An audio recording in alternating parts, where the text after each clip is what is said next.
Excited to announce the successful completion of the largest child rescue operation, not just in Florida's history, but in United States history. It began without headlines. No breaking alerts, no morning show coverage.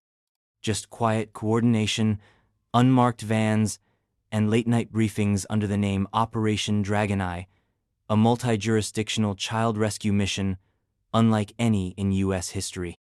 Over the course of 2 weeks, across cities like Orlando, Tampa, Miami, and smaller rural towns, law enforcement agencies executed what officials now call the largest coordinated child recovery operation ever conducted in Florida.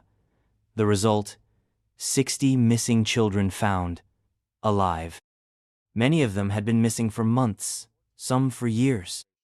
The operation was a collaborative effort between the U.S. Marshals Service, Florida Department of Law Enforcement, local sheriff's offices, Homeland Security, and nonprofits specializing in child trafficking and recovery. According to officials, the children rescued ranged in age from 5 to 17. Some had been trafficked across state lines. Others had been hidden in plain sight in homes, trailers, motels, and trap houses. And the stories they told, once rescued, were harrowing. This wasn't just a list of names and photos, said Marshal William Berger, who oversaw the coordination between federal and local teams. These were kids being raped, beaten, sold. Some hadn't eaten in days. Some were pregnant. One child asked if she was allowed to speak again. Berger said what they uncovered was not just a crime, it was a system.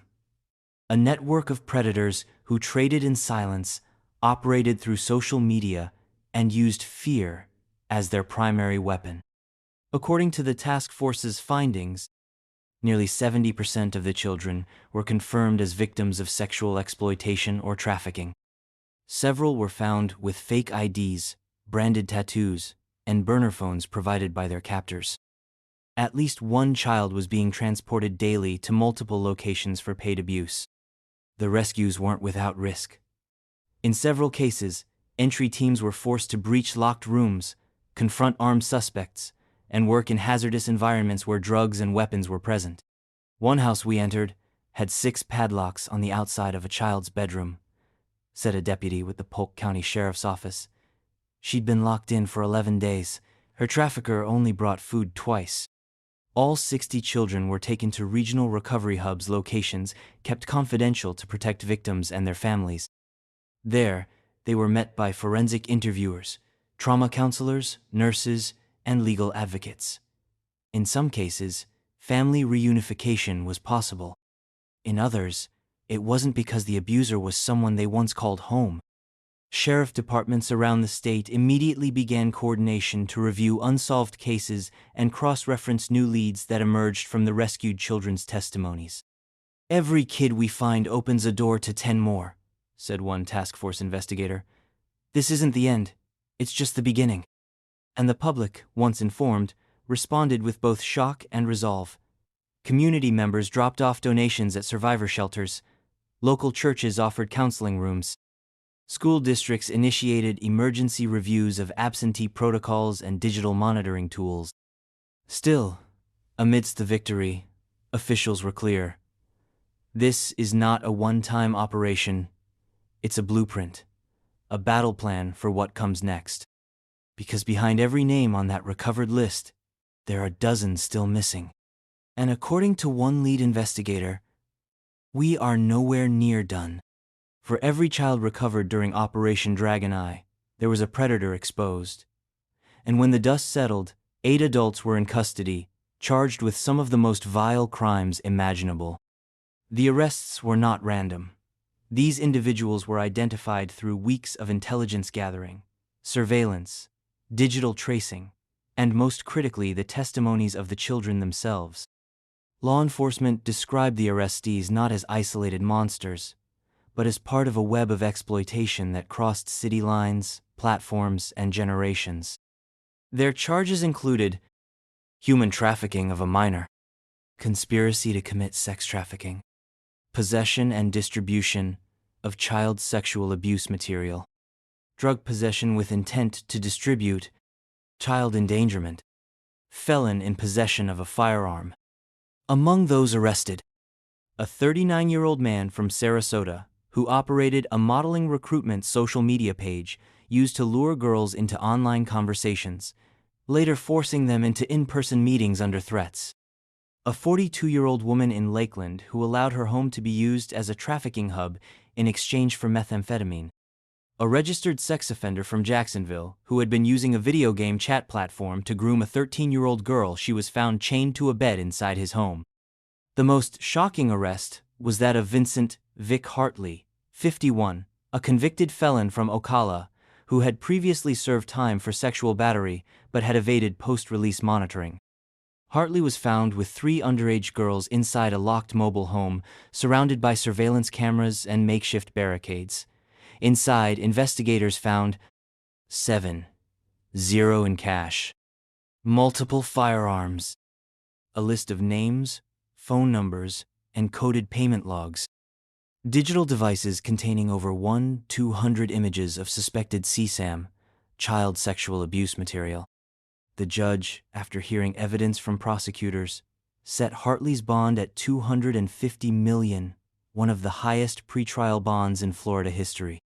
"This man ran his house like a dungeon," said one federal agent. "He didn't see children, he saw product." U.S. Marshal William Berger was blunt in his press briefing. "These offenders are leeches. They prey on the young, the lost, the vulnerable, and they don't stop unless we stop them. We're not talking about addiction. We're not talking about mistakes. We're talking about people who deliberately dismantle human lives." Authorities emphasize that without arrests, most child victims are recycled through exploitation, often returning to the same abusers due to fear, trauma, bonding, or lack of safe alternatives. Sheriff's offices across the state have now launched formal reviews of active warrants, probation violations, and supervised release failures tied to known sex offenders.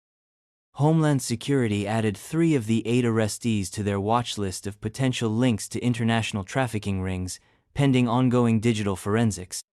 Despite the horror, officials praised the precision of the operation and the depth of cooperation between agencies. "This is what happens when you don't care who gets the credit," said one FDLE officer. "When state, local, and federal agencies act like one team, predators lose and kids win." Still, they acknowledge the limitations. For every Hartley caught, there are others still operating under radar, recruiting in schools, malls, social media, and even group homes. But one thing has changed: they're being hunted now. And as one prosecutor said, standing outside the courtroom after the first arraignment, "These people thought they could hide in the cracks. What they didn't know is Florida is done playing nice."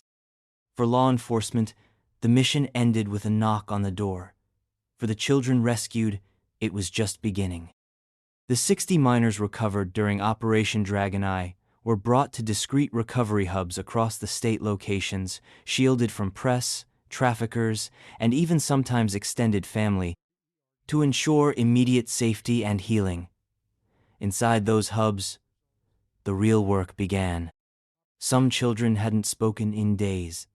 Others clung to trauma counselors, refusing to let go.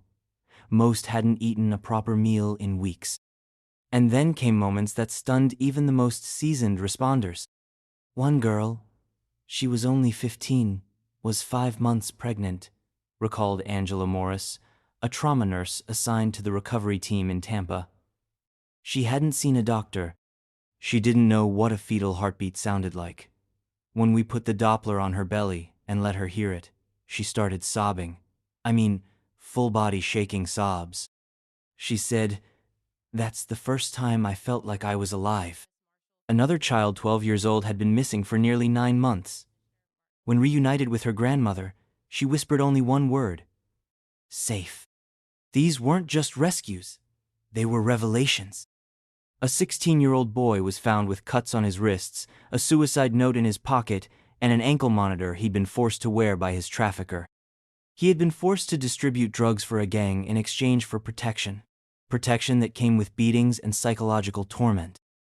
A 14-year-old girl had been told for weeks that her parents had sold her, that no one was looking, that she was property now, She believed it.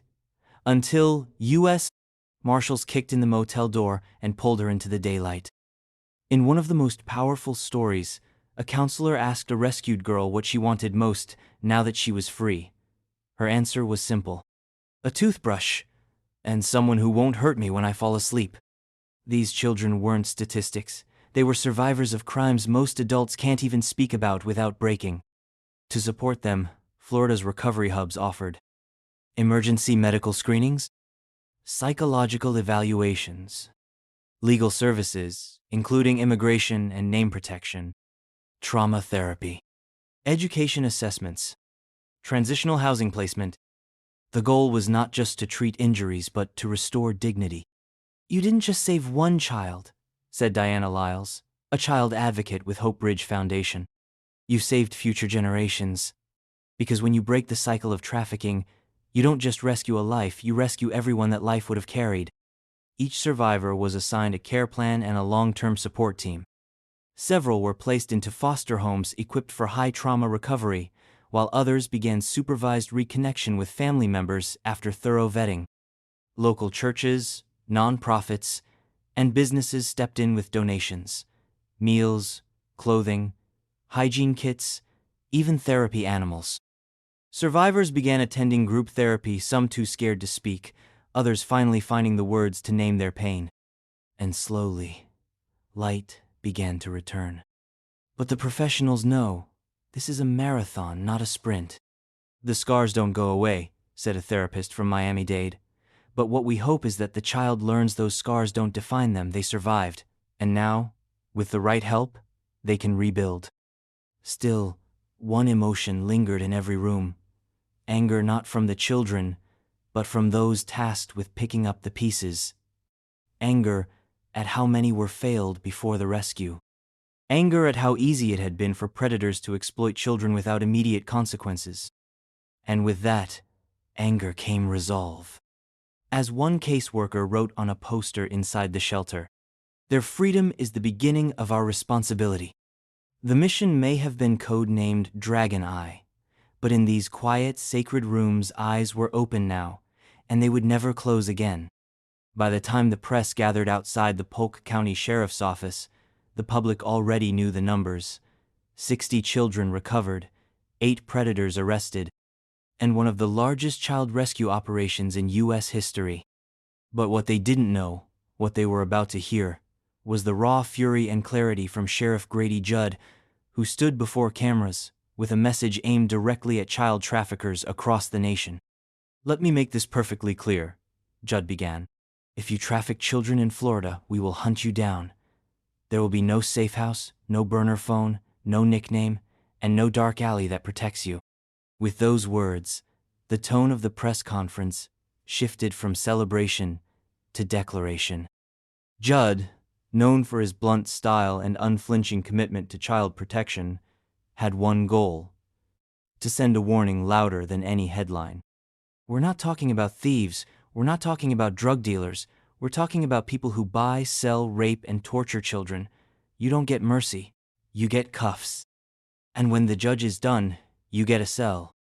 He praised the coordination between agencies, from the U.S. Marshals to FDLE, to local detectives who had worked nights without sleep, but emphasized that the work was far from over. This wasn't a one-time operation. This was a message. If you're part of this world, if you recruit online, if you brand a kid, if you move them across county lines, then congratulations. We're watching you now. Judd revealed that the intelligence gathered during Operation Dragon Eye had already triggered 12 new investigations across Florida and beyond. He confirmed that digital forensics teams were still analyzing phones, computers, and chat logs seized from the arrestees. You might think you deleted your messages. You might think the kid is too scared to speak. But here's the thing, we've got the evidence. And now we've got the kids. And they're talking. He paused, then addressed the survivors directly, knowing many of them would watch the clip. "To the children we rescued, you are not broken. You are not forgotten. And to the ones still out there, we are coming for you. We will not stop until you are safe." Standing beside him were members of victim services, child advocacy groups, and trauma counselors, a united front of professionals determined to push past politics and media cycles to focus on what truly matters: protection, recovery, and accountability. Judd called on lawmakers to increase minimum sentences for traffickers, to ban plea deals for child exploitation charges, and to fund long-term trauma support for survivors. "You want to be tough on crime?" he asked. "Start by being tough on people who sell children. Anything less is weakness wrapped in paperwork." His words sparked a wave of support online. Parents, survivors, and activists shared his message with hashtags like "No Mercy for Traffickers" and "Florida Fights Back."